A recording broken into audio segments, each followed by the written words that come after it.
Welcome back to Movies TV Mad. You can follow me on Twitter at Movies TV Mad, and welcome to Wednesday's edition of the dceu Daily. So it's official now that Patty Jenkins will return to direct Wonder Woman 3.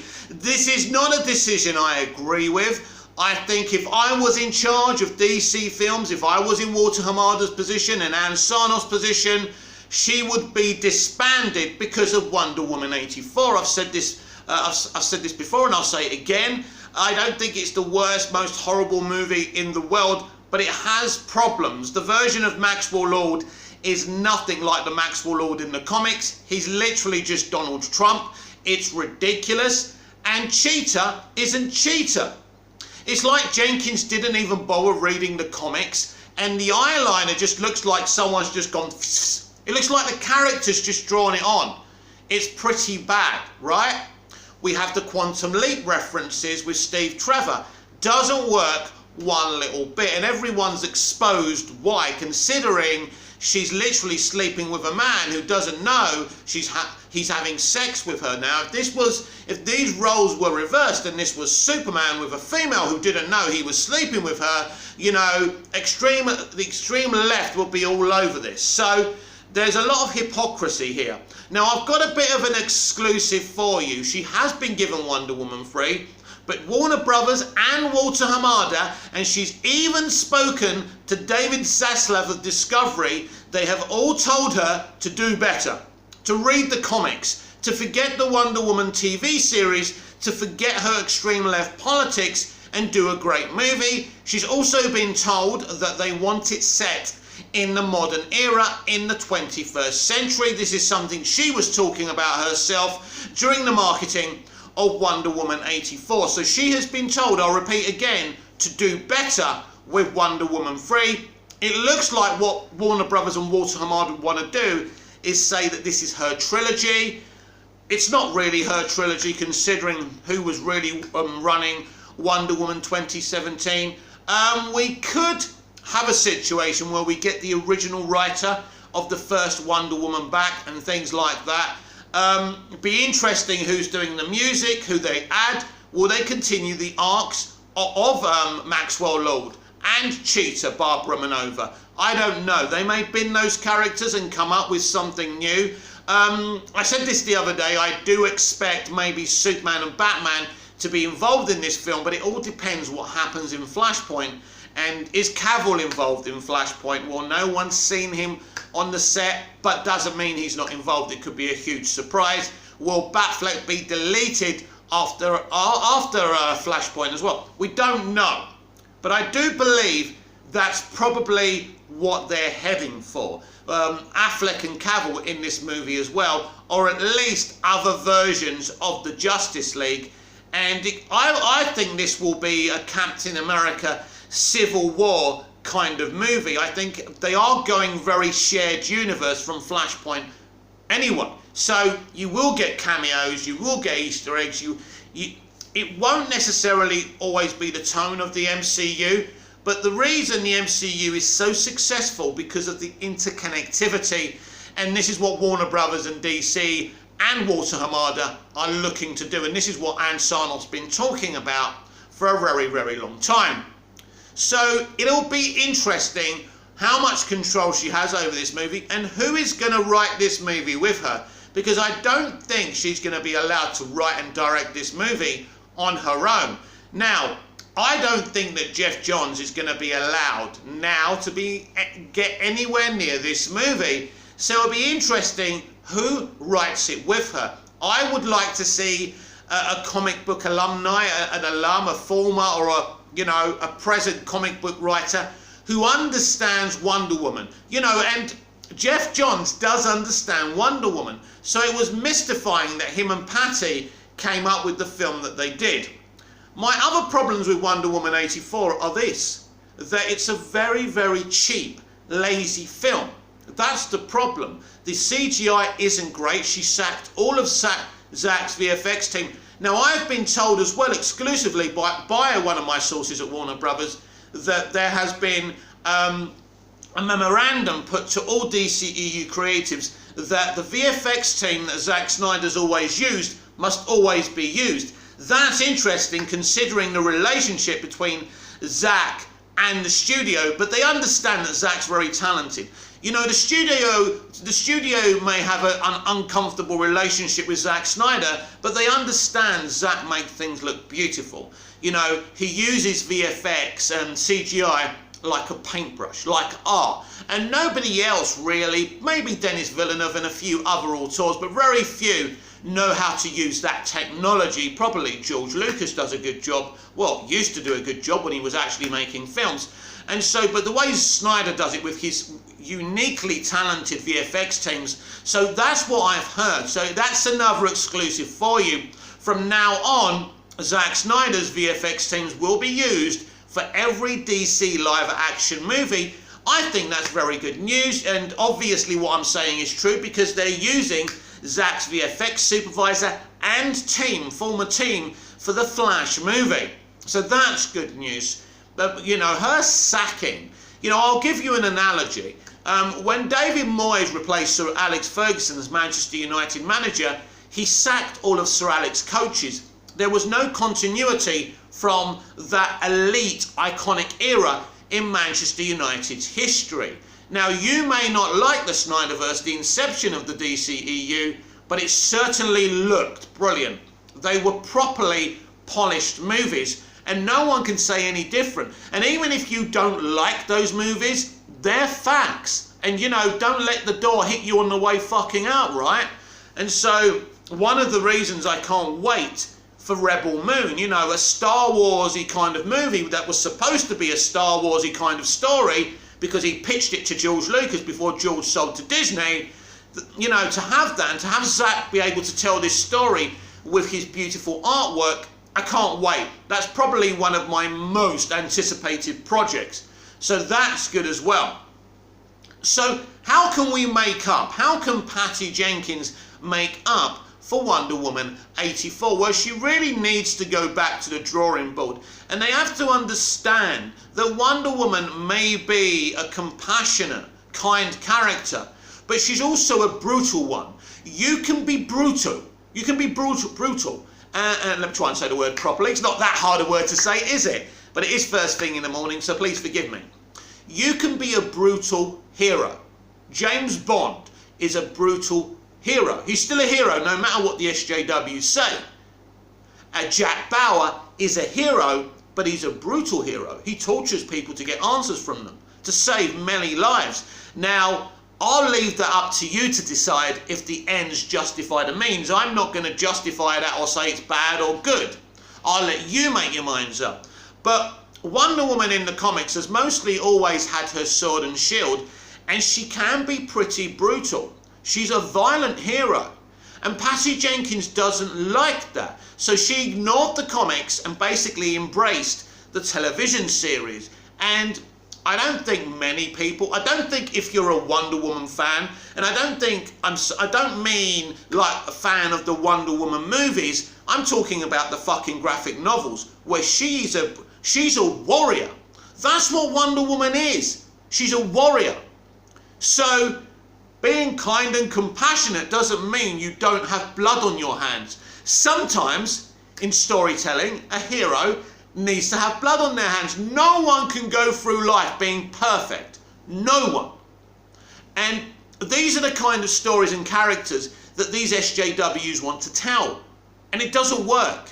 Nobody's interested in someone who doesn't want to get their hands dirty, because then you're not really a real hero. And ultimately, Diana doesn't really get her hands dirty. We end up on a very, to be honest, a very impactful, emotional third act. I love that third act. It's very emotional when she talks Maxwell Lord down. And it's great. And of course, it's very unviolent, because people criticise the CGI battle in the first Wonder Woman film, Wonder Woman 2017. I loved it. Most people hate it. But I do like those battles. I do like Zod versus Superman in Man of Steel. I do love Superman, Batman and Wonder Woman against Doomsday in BVS. I love it. I love the final battle. I love what happens in Justice League as well. Superman may be a little bit too overpowered, but he's still awesome, because Superman is awesome, overpowered or depowered. So I think we've had the peaceful kind of talking a villain down. That's what she wanted to do. She wanted to prove a point that it was nothing to do with her, the CGI battle in the end of the first movie. But I think at the end of the day, we've done that, and we need to do something epic. This is supposed to be the final Patty Jenkins movie. Now the question is, will this be the final Gal Gadot movie? Nobody really knows. Now, I don't see a scenario where Warner Brothers and Walter Hamada and Ann Sarnoff don't want more Gal Gadot tales, but they might, there's lots of other different versions of Wonder Woman in the comics. There's different versions of people from Fantasy Island, Themyscira becoming Wonder Woman in the comics. So they may, you know, because we're dealing with the multiverse, so there can be loads of different versions of Diana, and that's fine and that's valid. So I don't know what will happen to Gal Gadot afterwards. Of course, I'd like to see her continue. Will she want to continue without Patty Jenkins? Well, business with business. Business is business. You know, this is show business, not show friends, as everyone in the industry keeps on telling me.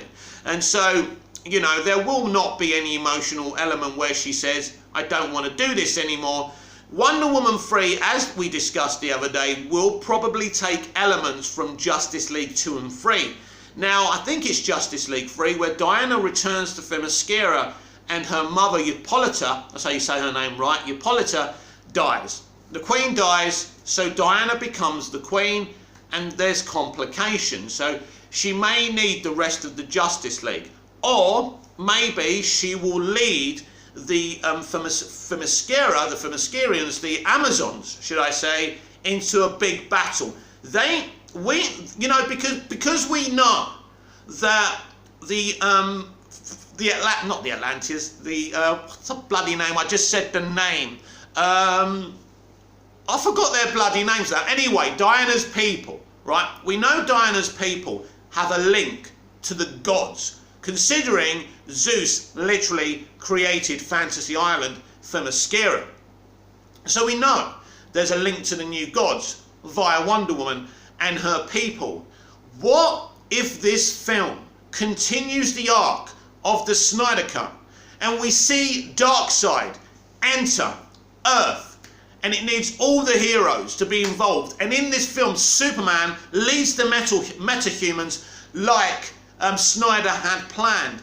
And what if they try and complete Superman's arc in this film in a kind of Wonder Woman Civil War type of movie? I'm not saying it's going to be like Civil War, but it's kind of a Wonder Woman film, but it's also kind of a Justice League-y, Avengers-y type of film. Exactly what Captain America Civil War was. The Amazons, that's what they're called. Mick. Actually, I was born Michael. People call me Mike, but I renamed myself Mick because I thought it was kind of cool. So, but you can call me whatever you want. Within reason, please be nice. Anyway, so I've heard a lot about this. A lot of people have got this theory about Snyder's trilogy being kind of brought forward in these individual movies, and I think Wonder Woman 3 would be perfect to do so, and that's why it's a shame Zack Snyder himself isn't directing this film. Now, how does Zack Snyder feel about his arc being sprayed around in different DCEU movies? Maybe in the Flash movie, maybe in Wonder Woman 3, as we've already discussed. Well, I think he's not going to be totally happy, is he? Because he would want to do it his way. But at least his arc is there, it's been represented, and they're not killing it. It's a great way to finish off, because what's good about this is we continue the Snyder Cut within the Flash movie and Wonder Woman 3. We see the big battle with Darkseid, which would be awesome. I don't think there's any fan that wouldn't want to see this. And this would be an improvement. Now, we could have a scenario, even though Zack's not directing Wonder Woman 3, maybe he could write it with Patty. Because although that would take time, and he's working, I think Rebel Moon starts production very, very soon, maybe he's already, because basically, don't forget, he doesn't actually have to sit down and write this movie with Patty. He's already, him and Terrio, I think, pretty much have scribbled Justice League 2 and Justice League 3 down. You know, a fine print, a screenplay, a screen story. It may have not been fleshed out, but the ideas are there. So, I mean, you know, him, Jeff Johns and Jim Lee even did a fucking whiteboard and they put it in a museum. TNT did, right? Just before the release of Zack Snyder's Justice League Snyder Cut. So he doesn't need to take any time. Patty Jenkins can adapt what he was going to do, and because they're apparently friends, I'm not so sure about that, but because they're apparently friends, and he brought her on board to do the first Wonder Woman, he can consult, right, which doesn't take any time, which means they can call it a screen story by Zack Snyder and Patty Jenkins. And I think this is what might happen. I think this would be really, really good. I think the Snyder fans would appreciate that Zack Snyder's penned a Wonder Woman 3 story with Patty Jenkins. We can go back to the epicness of the first movie, because Patty has to take a few L's here as well. She made some mistakes in Wonder Woman 84. I'll repeat what I said earlier. It is not by any means a terrible movie, but it's a movie with terrible moments. So that's the problem. It's a very social justice warrior movie, unfortunately, because that's the only element of warrior in the film. Wonder Woman isn't a warrior in this film. There's very, very little action. She took the action out of the movie. This film is about the heart and not the fact that Wonder Woman, Diana, is a warrior. But I will say, it's not a terrible movie. There's got some great moments. My favourite moments from this movie, I've said it a million times, are the opening sequence, flashback to Themyscira when Diana's a little girl again. You know, Lily Aspel just always kills it as young Diana. And the third act is beautiful. It's a beautiful emotional moment, and I love it, and the music's great. A callback to BVS as well, BVS with that music. So I like that. But the first act after the Themyscira flashback and the second act just drag. But Chris Pine is excellent. So, because this film will definitely come after Flashpoint, Chris Pine's Steve Trevor will almost certainly be back. That's one thing Flashpoint has to do. But you don't even have to bring him back to life, right? Because of Flashpoint, you could have another Chris Pine Steve Trevor from another Earth. It's that simple. So this time you don't have to have the challenge of thinking, how do you bring him back? You don't have to. This is a different Steve Trevor. Now this would add a different nuance for Chris Pine and Gal Gadot.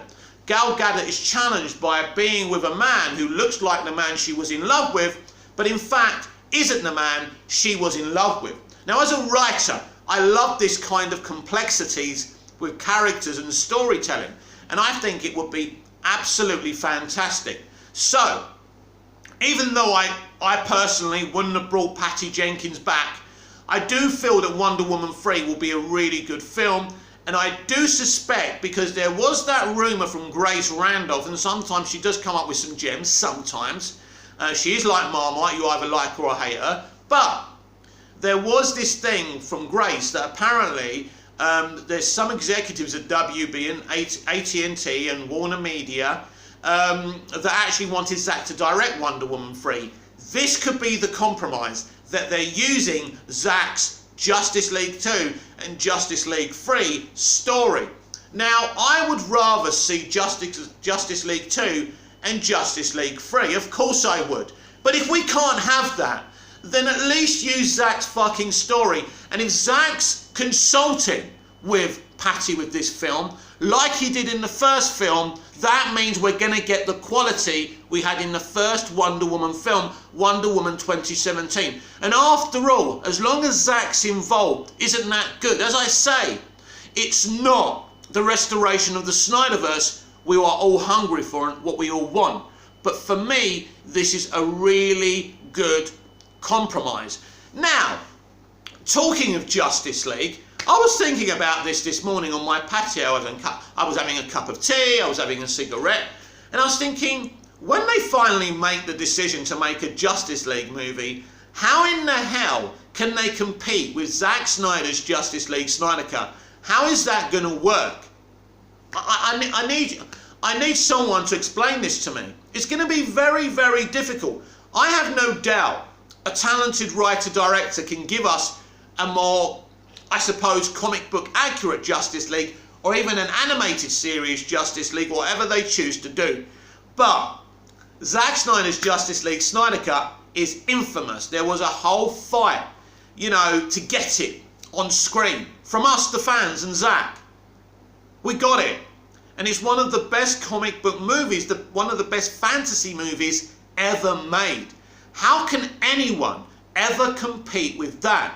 I think it's really, really difficult. How do you do it?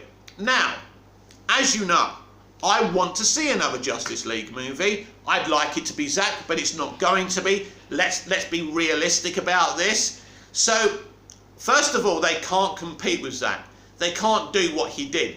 So ultimately, they just have to make their own Justice League movie. But yeah, how can you compete with Zack Snyder's Justice League? I think it's an extremely difficult challenge.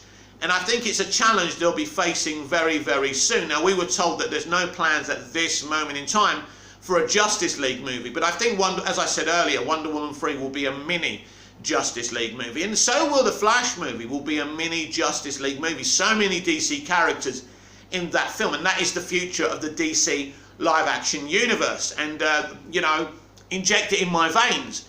But yeah, I was thinking this morning about this, and I was thinking this is going to be very difficult because, you know, at some point or the other, they're going to want to develop a Justice League movie, and the ghost of Zack Snyder's Justice League Snyder Cut, I think, is going to haunt them till the end of time, because no one can compete with that. And I think when you can't compete with something, you don't try and emulate that.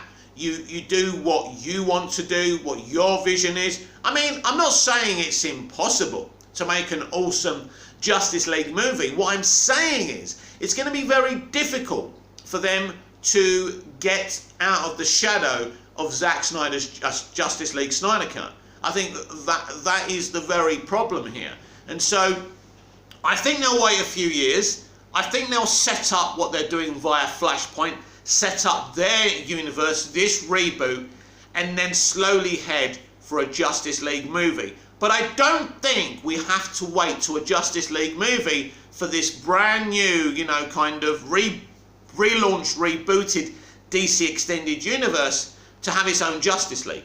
I think we probably will have a brand new Justice League by the end of Flashpoint. I really do believe that.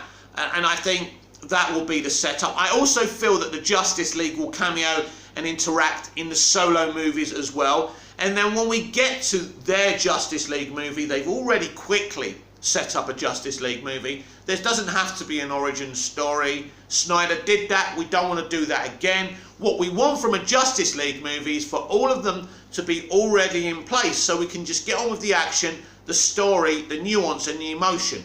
That's more like it. So I think when Barry goes back to his Earth, when he thinks he's set everything straight and things are a bit different, I think there will be a Justice League headquarters. I've discussed this many times. And I think there will be a Hall of Justice, and I think there will be hundreds of Justice League members already because of Flashpoint and because things have changed. I think this is one of the things that will definitely change, and I think people will be surprised by that. But I think it makes sense to pre-arrange a brand new Justice League without too much setup. It's there. When we will first see the Justice League animated series, there is no origin story for their setup. They're just there, and nobody complains. So I do feel at the end of the Flash movie, Flashpoint, there will be a brand new set up Justice League, and I think there will be people already in that Justice League, characters who weren't there before. Exclusive, the Flash movie features a top-tier Superman villain by Faith McKay of Giant Freaking Robot. Now, before I read this, Giant Freaking Robot has the reputation of "we've got this covered." I've nicknamed them "we've got this uncovered." So basically this could be a load of shit, but I don't think they're wrong here. I must admit I agree with it. Anyway, let's read on. Ezra Miller finally has his own solo outing in The Flash, a movie where he's being joined by a new Supergirl played by Sasha Calle, and stars like Michael Keaton and Ben Affleck. The story will follow the Flashpoint story from the comics, which means that time travel will be involved. Ultimately, Flash himself is his own antagonist in that story, as he comes to grips with some of his own mistakes playing with the multiverse. But ultimately, what's a great comic book film without a legendary villain? Thanks to some work from one of our trusted and proven inside sources, we have exclusively learned that General Zod is in The Flash. Shall we read on? I think you want me to. General Zod is often considered to be one of Superman's best villains. He's up there with the likes of Lex Luthor and Brainiac, and he isn't new to the DC Extended Universe. Michael Shannon brought the character to life in both Man of Steel and Batman v Superman Dawn of Justice. While it would make sense to assume that Michael Shannon is playing the character again now in The Flash, our source was unable to confirm the actor playing the role. We also don't yet know how large of a role General Zod has. He's a top tier Superman villain, so it makes sense as the major villain for the story. However, all we know is that he's in the movie. Now, we don't know if he's got a big role here, but here's a theory for you. What if it might not even be Michael Shannon's Zod, it could be another actor. Interesting. But what if this version of Zod is in the Flashpoint universe, right? And in the Flashpoint universe, Zod is actually the hero of this Earth instead of Superman, because there's a Flashpoint Superman who's been buried somewhere without any sunlight, don't forget. Very interesting. As I said, this movie is massive, and you have no idea what's in this movie. And I tell you what, everyone is gonna, oh my god, you're just gonna lose your fucking minds. Anyway, like Superman himself, the General Zod we see in the DC Extended Universe is Kryptonian. We saw him resurrected in Batman v Superman Dawn of Justice after his death in Man of Steel. So apparently it's fair to assume that he can always make his way back on screen, of course. Now, I don't know if they've actually seen BVS, but he's kind of he's not really resurrected. Basically, his DNA and his parts are used to create Doomsday. That's not really a real resurrection. He's actually dead. But because we're dealing with Flashpoint, Michael Shannon's Zod, or another multiversal version of Zod, can show up in this movie. He was resurrected using Lex Luthor's blood, and which turned him into Doomsday. This leaves a lot of room to speculate on how the Flash will incorporate General Zod. Will he be played by a new actor entirely? Will he have undergone another transformation? One of the fun things about superhero movies via DC or Marvel is that anyone can come back at any time in any way. And with the Flash exploring a time travel and the multiverse, and using both Michael Keaton and Ben Affleck as Batman, it makes it entirely plausible that General Zod could be an earlier version played by Michael Shannon, or introduced as an entirely new character, even one with a new backstory. Michael Shannon has a great way of playing grumpy characters, which made him a natural fit for an angry military villain from an alien planet. Bringing him back for the Flash as General Zod is going to add even more ties to the DC Extended Universe for the movie, which is shaping up to look like a major turning point for DC after Zack Snyder's exit. Hopefully General Zod will get a fresh motive that helps him live up to the hype around this movie and the legend of his character in video games, comics, animated series and the movies we've seen so far. So that's the article.